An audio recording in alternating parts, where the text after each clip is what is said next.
Mana 3 santimetrli degan reyka qo'yilgan.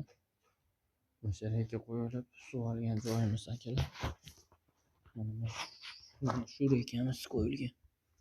Mana bu yerga qo'yilgan akalar. Mana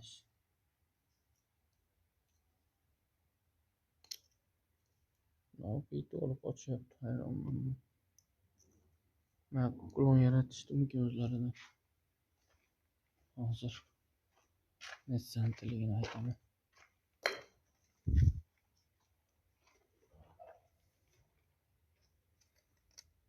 2 santi ekan. 3 santimetr ekan. 3 santimetrdan urilib qilishgan suv olib. Hech bir narsa emas. 3 santi yetdi. Bu ham undan ko'paygan. Mana 5 santi bo'lishi kerak.